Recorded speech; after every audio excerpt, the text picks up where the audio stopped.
Hey, what's up? This is Scott with Level Up Tuts, and today we're going to be moving our CSS along with some positioning. And so positioning, what it allows you to do is it really allows you to take control of how your elements are positioned on the page. So the first thing we're going to show is probably what you'll be using the most. And this is position relative. So a relative position element is positioned like as it says, so relative to its normal position.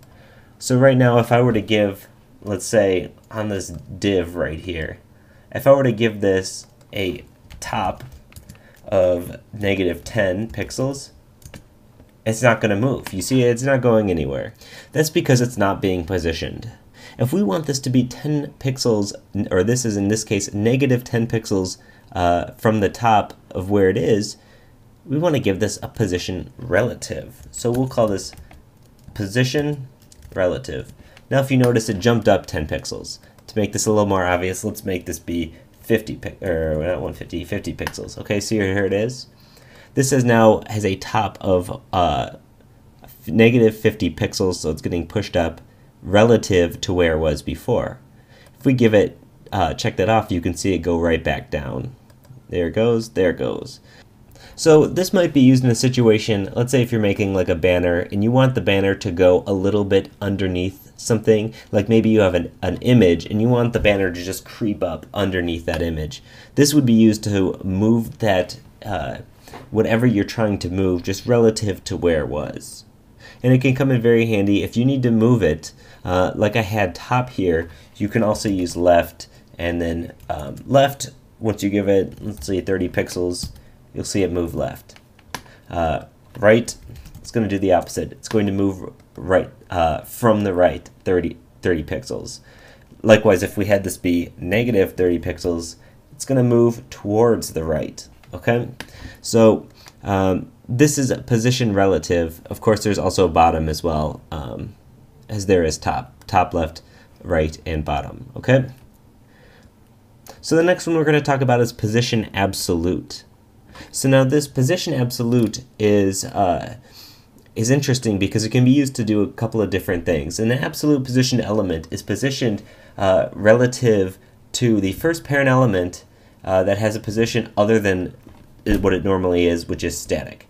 So if we have something wrapped around a position, if we have something that's position relative wrapped around something that's position absolute, that absolute item is going to move relative to its wrapper, the relative item.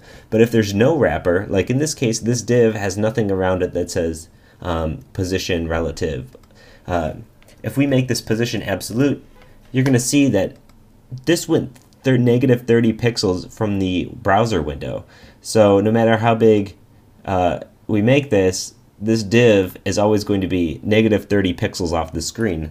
Likewise, if we put 30 pixels, it's going to be 30 pixels from the screen, and it's always going to be that way. So right here, it's always 30 pixels from the screen. So this is positioning something absolutely. Likewise, top, negative top is going to send it way above here.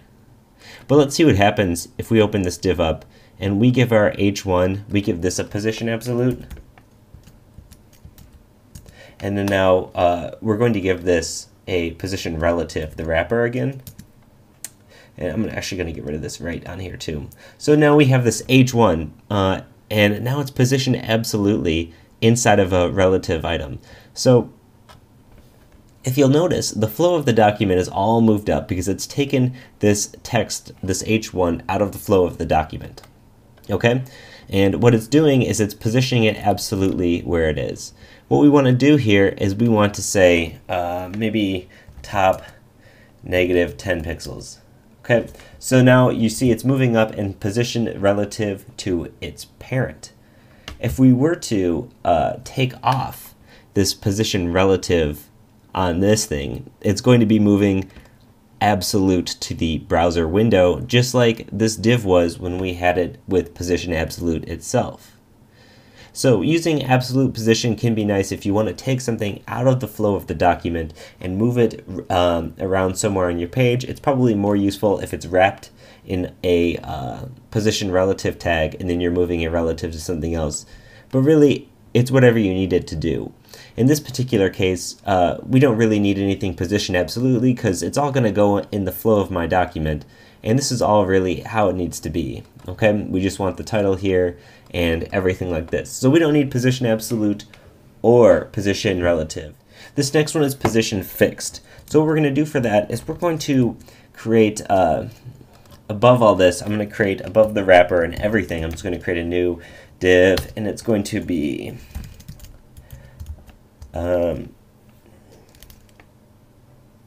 this is just going to say feedback.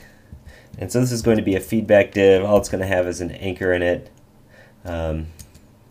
That's not going to be anything, but it's just going to be say feedback. Okay, I'm going to save this. And now I'm going to tell this feedback, I'm going to tell this to be positioned fixed. And if you remember what position absolute and position relative do, then position fixed is pretty much one of the only other things you can be describing a position with. What it's going to do is it's going to fix this relative to the browser window. It's even going to move when you scroll. So if we fix this position and we're going to say top is going to be 10 pixels, it's going to be 10 pixels from the top, and left 0.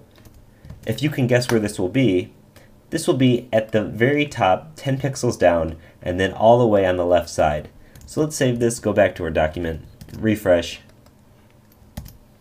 And now we have this feedback right here, 10 pixels from the top, stuck to the left side, and when we scroll down, you see it's always there.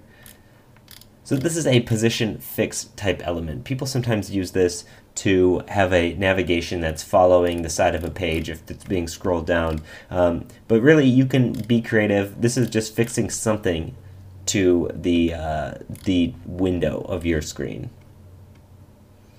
Okay, so this is CSS positioning. In the next lesson, we're going to go over floating, which is a really powerful way to control your content. And what we're going to do is we're going to create a 2-column website for the first time, okay?